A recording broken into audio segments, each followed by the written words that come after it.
You ever have one of those mornings where the sun hits the street just so perfectly it almost feels staged and you realize, right? Then you're about to pick a fight with the wrong people for all the right reasons. That was me tightening the last screw on my brand new mailbox. Feeling pretty proud of myself when I spot the HOA marching over like they're reenacting some kind of neighborhood Normandy. Mara clipboard visor lips pursed so tight you'd think she was holding in a secret that could split the earth in two. Doug, her shadow, wielding a tape measure like he's about to bust someone for running a stop sign on the sidewalk.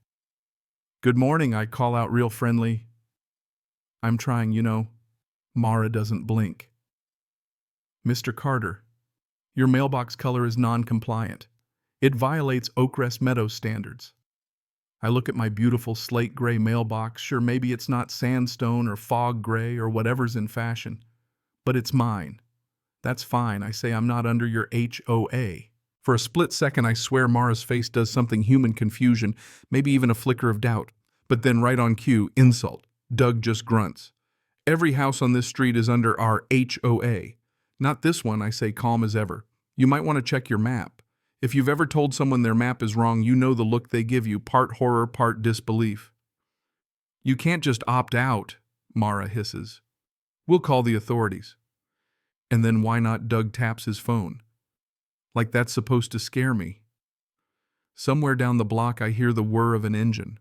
A cop car rolls up, sunlight glinting off the windshield, red and blue lights flickering over driveways so perfect you could eat off them. Neighbors pause halfway through mowing, phones out ready for the neighborhood highlight reel. Here's what they don't know: I don't just own my house. I own the dirt they're standing on, and most days I wish I didn't. Oakrest Meadows is the kind of place you'd see on a realtor's brochure: lawns, shaved to a science, 3 shades of approved paint, mailboxes lined up like dominoes, peace so thick you start to choke on it. I'm 36. I build things for a living, engineer by trade, not exactly social by nature. I bought the house at auction, a foreclosure nobody wanted because the paperwork was a mess. That was the appeal: no one to bug me, no meetings, just the peace of something I could fix myself.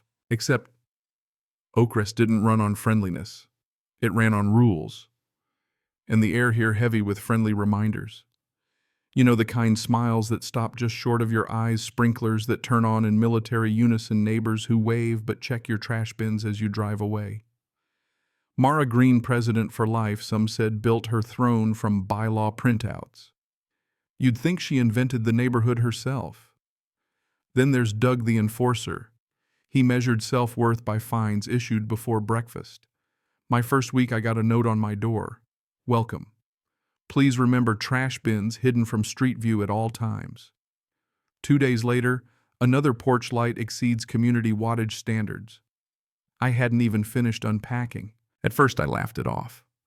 I'd had worse bosses who thought their power stretched into your lunch hour, city landlords who believed quiet enjoyment meant no noise after 4 p.m. But here, the message was clear. This isn't just your house. It's ours. And we decide what ours means. People went along. Why start trouble over a mailbox? The neighbors called Mara helpful, Doug dedicated, but their eyes said otherwise. Me, I don't let people tell me how to breathe. Not out of pride, just habit. I'm built for pressure. I live for quiet. I value independence, not approval. Maybe that's why I fell for this spot, last house on the block, back to the greenbelt space to breathe. But even here, you can't escape the little signs, the emails, the sideways glances when you park the wrong way, the chill in the air when Mara's SUV does its rounds. It's not hostility, just a polished kind of disapproval, control disguised as community. Perfection isn't something you earn, it's something you owe. One morning, there it is, a thin envelope official as a tax audit, violation 00001. Unauthorized mailbox design. My slate gray mailbox, it seems, fails to meet Section 5, subsection D, whatever that means. Deadline 7 days. Or $75 a day. Replace or repaint. Signed in blue ink, confident as a punch, by none other than Mara herself. I almost laugh. Maybe they sent this to the wrong house. But my name's right there, neat as can be. So out of curiosity, I dig through the HOA welcome packet. Oh, they left one shiny map, borders drawn in yellow. My finger traces the outside row right to my lot. Then I notice something, the faintest gray line barely there. My parcel nudges over the border. To an engineer's eye, that line's not accidental. Maybe, just maybe, I'm outside their kingdom. Just to be sure, I call the county. After a couple transfers, a clerk named Janet, kind voice, bored tone, checks her records. You're 27 feet outside the HOA. Technically, you're in the unincorporated zone. I grin. Not under the HOA, perfect. They can't issue violations or collect fees from you, Janet says. Well, isn't that something? I walk lighter the rest of the day. The friendly reminders suddenly just static. But my relief lasts, maybe 6 hours. That evening, new email, all caps, urgent. Mara again, failure to comply. HOA board has voted to escalate this matter under the Community Annexation Clause, Section 9D, legal escalation. Authorities involved, she means business. Or she wants me to think she does. Community Annexation Clause, please. That's not law, that's make-believe on letterhead. But now it's a fight. Not about a mailbox, about control. I print Janet's email. Label a folder HOA correspondence. If you're going to war with people who live for paperwork, you come prepared. As the sun sets, I stand at the edge of my yard. That invisible line, 27 feet, is the only thing that keeps me free. I'm not mad. I'm curious. Just how far are they willing to go to protect a power they don't even have? Turns out pretty far. Next morning, a fine taped to my door. By noon, another email. By day 4, they're threatening property liens. $75 a day for color preferences. Every day a different board member walks by, snapping photos, sometimes measuring the grass. On the forum, non-compliant property threatens Oakrest aesthetic. A photo of my yard address cropped, but not enough. Neighbors whisper. One woman crosses the street instead of passing my house, but someone anonymous leaves me a note. They did this to the Wagners too. Don't back down. So I don't. I print everything. Letters, screenshots, emails. Then I start reading the rules, the real ones. The HOA's charter on record. Last updated 2018. The expansion pending. 6 years later, still pending. They've been enforcing fake borders for half a decade and nobody checked. I decide to check in person. County Registrar's office smells like old coffee and dried out ambition. Guy at the property archives, glasses perched on his nose, says Oakrest Meadows, nothing after 2018. Boundaries are from 2010. Your lot's outside. Shows me on the map, clear as day. And then something else, faint lines across my property, utility easements. Water fiber drainage all running through my land. HOA infrastructure technically sits on my parcel. Well, how about that? Back home, I lay out my arsenal. Fines, maps, certified documents. The sun hits my mailbox, glinting like a middle finger to uniformity. Doug walks by, camera ready. I wave. He doesn't. That night, final warning. Willful defiance. The words have changed, not non-compliance, but defiance. They've made it personal. I sip my coffee and smile. They're playing checkers. I brought chess. Saturday noon, the mandatory compliance hearing. Flyers under every door. Cul-de-sac turned courtroom. Folding chairs, portable podium. Mara at the mic, Doug with his stack of papers. A cop again by the cruiser, sunglasses on, arms folded. I step out with one folder. Neighbors whisper, some look away. Others check their phones. Mr. Carter, thank you for joining us, Mara says, voice sharp enough to shave with. This hearing is to address your continued refusal to comply. I say, you can't refuse something you were never part of.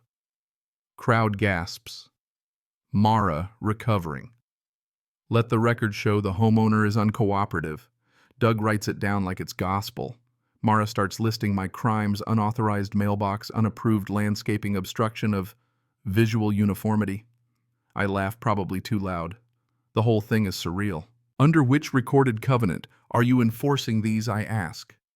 Silence. She tries to dodge. I press. I checked county records. Last filing was 2010. No annexations. No 2018 amendment. Your authority stops 27 feet before my mailbox. Doug gets squirmy. We've been enforcing these for years. That doesn't make it legal, I say. It just means nobody checked. I look at the cop. Officer, maybe you can help clarify. Is my property under HOA jurisdiction? I hand him my documents, deed certified map. He studies them quiet. The crowd leans in. Mara's face is losing color. The officer finally looks up. Ma'am, he's right. This property isn't under your HOA. The neighbors start murmuring. Mara tries to recover. We'll pursue annexation retroactively. Good luck, I say. Your proposal was rejected 6 years ago. The crowd laughs some openly. Power's slipping and everyone can feel it. This is not a debate, Mara says. You will repaint or face legal consequences. Doug threatens to call the law. The officer doesn't budge, just suggests, let's all take a breath. I give him the certified map he shows the crowd. County seal shining in the sunlight like the universe is siding with me. This proposal was never approved. Mr. Carter's property isn't covered. More laughter, a few applause. Even Betty Walsh, the oldest resident, asks, so you're saying the HOA's been charging someone who's not under them? That's exactly what I'm saying, the cop replies. Mara's last stand. You can't rewrite the rules. I say. I'm just reading what's there. The crowd likes that one. Eventually the cop turns to me. Document everything. If they keep sending fines, save every copy. I nod. Mara glares. You think you can humiliate me? I think you did that yourself. She storms off, Doug trailing behind, clipboard limp. The crowd disperses, but the vibe is different, lighter, freer. A week later, Oakrest is weirdly quiet. The silence before a storm. No new letters, but the tension's thick. I spend evenings digging through foreclosure auctions, county filings, anything to keep my mind off the next move. That's when I see it, 3 parcels all up for bid. The retention lot, the walkway, the utility buffer. Turns out the HOA never actually owned them. They belonged to a bankrupt developer lapsed into county hands. At the auction, it's me versus one old guy. He bails. By noon, all 3 are mine. Next, HOA meeting. I show up with my lawyer and a deputy. Mara tries to block me. You're not a resident under active membership. Actually, I say I'm a property owner several times over. I lay out the deeds. Doug's jaw drops. Mara's smile freezes. My lawyer explains, these parcels are now private property registered to Mr. Carter. The sun spills through the windows, making everything feel brighter, like even the building itself is relieved. You can't just take our park? Our clubhouse? Mara says, voice trembling. I didn't take anything, I reply. I bought what your HOA never bothered to protect. The sheriff confirms, these are now private. The HOA has no claim. The crowd starts to get it. Some clap, some just shake their heads in disbelief. I'm not looking for revenge, I just want clarity. The community can still use the park and hall, I announce, as long as the HOA dissolves any claim over property it never owned. The room goes quiet, peaceful even. Mara's shoulders drooping, can barely speak. You're doing this to humiliate me. No, Mara, I say softly. You did that when you called the cops instead of checking a map.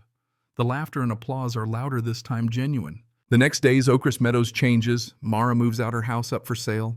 Doug resigns, the website goes offline. The HOA votes to suspend itself. Neighbors stop to chat some for the first time. Did you really buy the park? Not the park, I say. Just the ground under it. They laugh, relieved.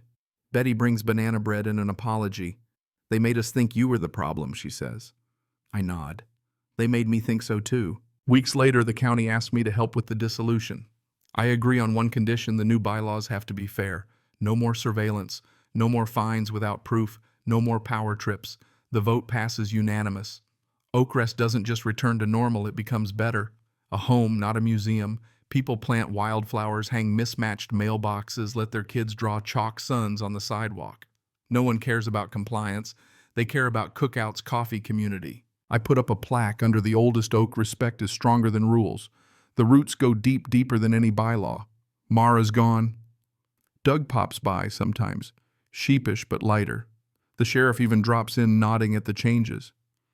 You took the law out of the wrong hands, he tells me. I laugh. I just read the fine print. That's where the truth hides, he says.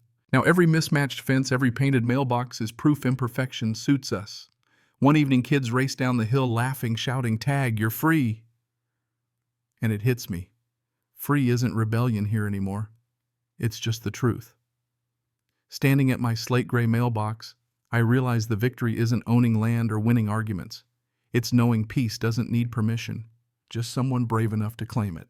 So let me ask you, you listening, have you ever faced power pretending to protect you? Where's the line between order and control? Tell me, where does justice really belong, in paperwork or in people finally standing up for what's right?